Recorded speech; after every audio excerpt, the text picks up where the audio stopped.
Hey guys, it's Audra and welcome back to 365 Projects. I'm here today to share with you the books that I read in January. I am so excited to share that I read 10 books, and I know that may not sound like a lot here in the booktube community, but for me, it really is as I am working full time, coming home, and just living life. Part of that excitement is also because I feel like I've read a lot more physical books than audiobooks and I have in a really long time. It's just, I feel like maybe my chemo brain isn't as strong as it has been. My vision is steady, like it's not constantly changing like it was, and I can just focus a little bit more. I did also start the Level Thrive products because I was having such bad fatigue, and I think that's helping with my focus because I have more energy and I can enjoy sitting down to read a book. It's a weird reasoning, but it's working and I am totally thrilled. So let's just go ahead and get into the 10 books that I read. I did also participate in Read Your Shelves readathon, and I created this little board. I will share a little bit about it at the end, and right now I'm just going to share the books. So, with those 10 books, I read one 2-star book. I read four 3-star books, three 4-star books, that's why it was confusing, and two 5-star books. I just wrote it on this little postie. All right, so let's get into the books themselves. The first book, I'm going to go from least favorite book to my most favorite book of the month. And in January, my least favorite book for 2 stars was Exit West, which I know this is a very popular title. I just didn't connect with it as well as I would have liked to. I did listen to this one in audio form, and it was narrated by the author. The voice is kind of monotone. I couldn't get into it. I felt like with the idea of people um, exiting their country to go into a different country and the sci-fi element of that. There were just too many changes that happened. A lot of it was like sexually driven, which was interesting for I think it was like only a 5-hour listen. So, and normally I wouldn't have picked this up, but it was one of the book club options for a book club at the library. I wanted to try out. I did read it in time, however, the roads were kind of icy and I didn't want to chance it, and so I did not go, which I'm okay with because I don't want to go to a book club the first time and not have a good review of the book. So that was my second, my 2-star book. And moving on into my 3-star books, my least favorite 3-star book was I Hate Fairyland Volume 2. I don't know if I should have read the first one again before picking this up, but I feel like it's just kind of repetitive. I wish I wouldn't have bought this one, but I do have the third one from the library, so I probably will read it this month, even though I wasn't a big fan. I still love the art style and the colorations, but I'm just not into Fairyland. I guess I'm Gertrude. All right, moving on. My third place one would be Bird Box. I read this one, or yeah, I listened to it to an audiobook. I also had it as an ebook, and I was kind of doing back and forth because I really wanted to get to the next Netflix movie because everybody was talking about it. And the book itself was quite a bit different than I thought it was going to be. Um, just I appreciate the dual perspectives of like when it happened and going into the future. So if you don't already know and you've had a blindfold on this whole time, Bird Box is about the society that is being taken over by something that you see and makes you go absolutely insane. Some of the descriptions are very violent, very gross, so go in with caution. Um, but like if you see it, it makes you go crazy. So people start blindfolding themselves, and not many people are left. And it turns out like there's one way that you can be kind of immune to it, which I feel is probably part of the secret to the plot, I guess. So I'm not gonna tell you what that is. Um, but yeah, it's kind of how a woman and 2 children end up able to like surviving and how they find a safe spot by the end, or do they not? I thought the video or the movie was done well. There was definitely some differences in how it was done, And I did enjoy the movie better than the book, which doesn't happen often, but that's probably why I gave it 3 stars. Next up, we have my 3-star book of Roomies by Christina Lauren. This was just an okay romance book, I feel. I felt like the hype was so high that I would just love it, and I didn't. So, this is based off of a girl whose name is Holland, and she works in New York City. Her uncle's so her uncle is married to a man named Robert, who I believe is also from a different country himself, and he is the lead of this Broadway musical, and they find themselves in a bind and need somebody to fill in this spot. Well, she's also like crushing slash majorly obsessed with this guy that plays guitar in the train station, and she kind of convinces him to come audition, and they find out that he is here legally, and so they get married, and it's just like kind of their love story.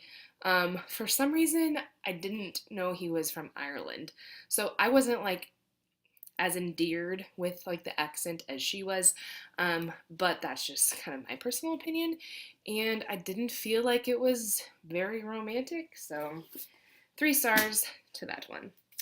Another one that got 3 stars that I was super surprised about, because it's all about a bookish life, is The Story Life of A.J. Thickery by Gabrielle Zevin. I loved her book Young Jane Young last year, and I was really hoping to love this one.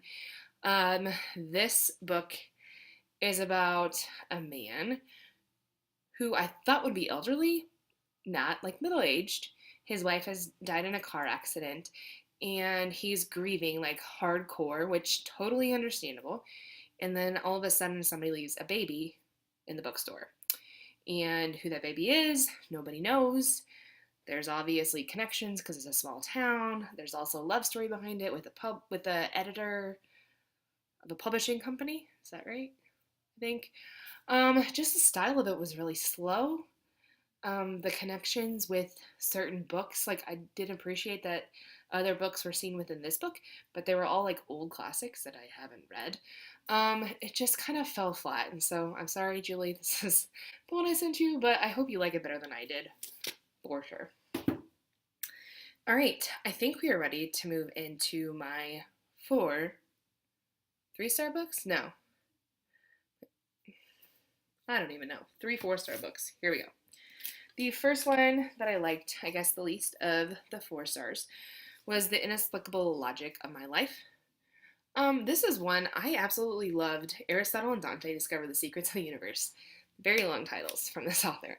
But this was about a teenager who has a gay father. There's no boyfriend in the picture, and at this point in time, there is one that comes back into his life, and he was adopted. And then it's also a lot of the story is about his best friend whose mom really struggles with raising her, and it's more of like a coming of age, I guess. And at this point, I'm kind of forgetting a lot about it, so that probably tells you a little bit about my disconnect with the story. There were some instances that I felt like, if a different author would have said that, it wouldn't have been okay, regarding like calling people gay, and there's a lot of like violence towards that, even like sexism, or it's just there were just some things that just felt a little off, and so I did give it a 4 stars. It is a great YA story though, and a beautiful cover. My next 4-star went to my first book that I read by Mindy McGinnis, and that was A Madness So Discreet. So this is about a young girl, I think she's 15, and her name is Grace. And she has been sent to an asylum because she is pregnant by her father, who is like the governor or the mayor or something. I feel you find like that you figure that out like early enough that's not really a spoiler. But obviously she doesn't want to go back.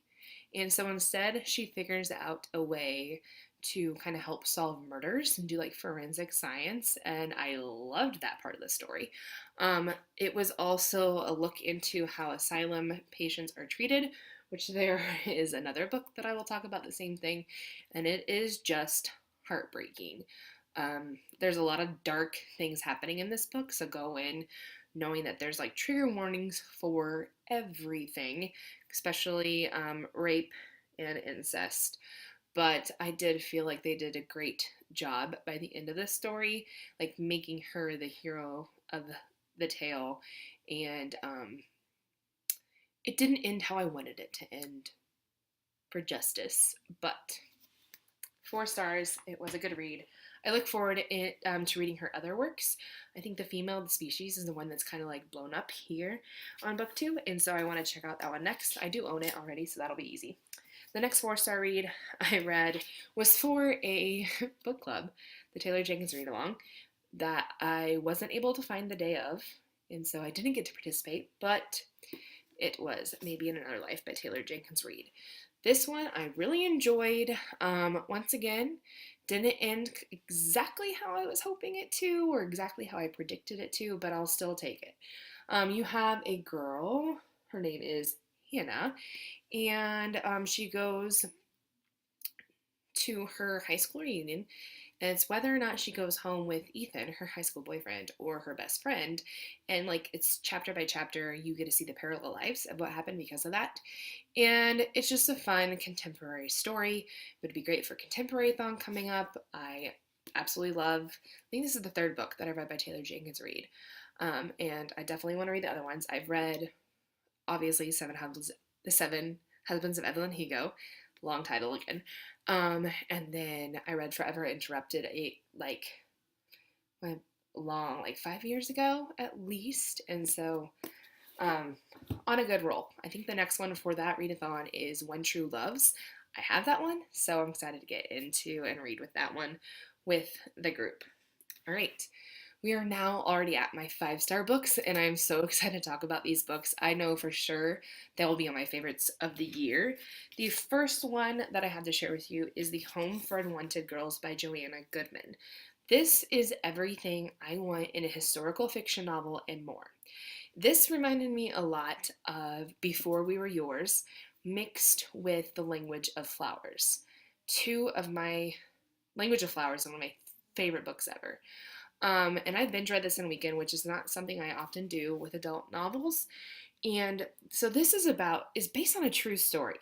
I did not know that. I knew it was kind of like roughly based on true events, but these orphans are actually real people. Like they had a court case going on in Quebec in the early 2000s to kind of give these kids retribution for what happened to them. So this is about a girl named Maggie, and she falls in love with a boy that is French Canadian, for a poor farmer, and she is actually English. And during that time, there was a separation between and segregation between those two groups of people, which I was unaware about. So then she falls in love with this boy.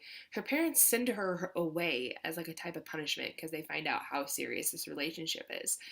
And she's sent to her aunt's and uncle's house, which trigger warnings for rape and incest, essentially. So she finds herself pregnant, not knowing who could be the father at this point, the love of her life or her uncle. So then this child, the main story is the child is sent off to an orphanage. There's so much to the backstory. Like, I cannot recommend this book enough. It is so good. You have alternating perspectives between Maggie, the girl who has a child, and the child, Elodie, and how their lives have changed throughout the years. And this focuses on these orphanages and how the Catholic Church was given more money to take care of mental patients than orphanages, 3 times more money. So they switch all the orphanages over to insane asylums. So you have these kids that need to be adopted by families also housed with insane asylum individuals. And then it also turns into like geriatric wards. It's devastating. It's a devastating story, but it is so good how it progresses throughout the years and how everything goes together. I would gush about this book forever. Maybe I need to do a whole review video because there's so much more, but I don't want to spoil it for you. But even with all that being said, that's not even my favorite book of the month. My favorite book of the month goes to homegoing. I've had this on my shelf. I was a little intimidated by it because of the premise. So you have essentially two half sisters in 1775 Ghana, and it is the generations following them. So there is a family tree in the front that I constantly had to refer to.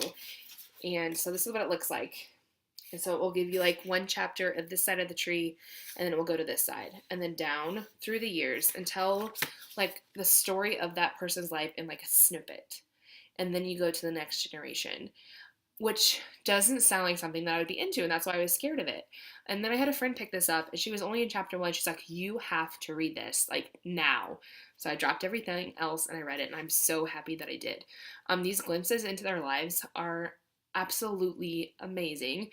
Again, lots of trigger warnings, but the generational timeline of how each person ahead of you affects the outcome of your life was beautifully stunning. And I was actually able to keep track of the family. I was nervous. That was why I didn't pick it up. I was nervous I wouldn't be able to. And so what I did was I read one side of the tree and then the other in the same block of time. And the next time I picked up the book, I would make sure I read the second generation together, just to kind of keep track of who is who and how the family progressed. This is one, like, now I probably couldn't tell you which person came next, but I will definitely do rereads of this in the future because this author is so talented, and I have got to see if she has anything else out there so I can pick up or even start rereading this month because holy cow, she can write. So yeah, those are the 10 books that I read in the month of January. They are all backwards. There's one. There's the others. And it was a great reading month. Even though my star ratings weren't very high, like I said, I feel like I'm progressing in getting back to my typical reading life, I guess. And then just reading some great books. The ones that I read that I gave 5 stars for are so strong, like it's going to be tough to beat, to be honest. But back to the bingo board. Is that right side up? It sure is. Okay, so I'm just going to put this here. I almost got every single block. I decided to use each book twice on the board. For example, like the Inexplicable Logic of My Life, I did for diverse and hardback. Quickly, just Homegoing was the oldest book and also recommended by a friend. The cover by, I picked that cover of The Story Life of A.J. Thickery because I liked it the best. And it was also, I think that was the one I only used once. I Hate Fairyland was part of a series and graphic novel. We had Bird Box used for I Bought Yous because I listened to it via audiobook from the library, as well as sci-fi or fantasy. I bought new The Home for Unwanted Girls, and it was also my own category, so it was for a book club. Own Voices for Exit West, as well as From a Book Box. I didn't get From a Book Box, but it is a Book of the Month pick, so I'm counting it for that. Fantastic title. A Madness So Discreet is great, and I also use that for paperback. An author I love, Maybe in Another Life. It was also a popular author. Roomies was a new to me author, as well as contemporary, which now that I look back, wasn't autobiography by that author. I'm going to count it. So the ones I did not do for Read Your Shelves was Gift. I don't have many of those books, and so I wasn't too worried about it. Newest Acquired, I kept buying books, so I didn't finish the one I newly acquired. Red Cover and Nonfiction were the only other two. And I almost finished 2 books for that one. That was Anonymous Girl. I picked up and bought this. So I guess this would have been my newly acquired, actually. I only have that much left. I bought this for an author signing. And my audiobook ran out like a day before, so I couldn't finish it. So I do need to finish this one up in February, but that would have counted for my red cover, as well as nonfiction. I'm working on 10 Days of Mad Woman. This is a story of a reporter in the 1800s purposely putting herself in an asylum to write a report about it, which is terrifying. So those 2 books would have counted, I guess, for newest acquired, red cover, and nonfiction. So the only one I wouldn't have gotten was gift if I would have finished those two. So not too shabby. I definitely had a great time trying to like piece together which would go where. So thank you so much, the hosts, Kathy, and then her friends, for doing that readathon. And it was a lot of fun. I will try to get more involved next year with like this stuff going on online. But I did read, and I'm so thrilled about it. I am going to go ahead and end this video because at this point we are too long and I need to go read. I have books that I want to finish tonight. So until next time, bye guys.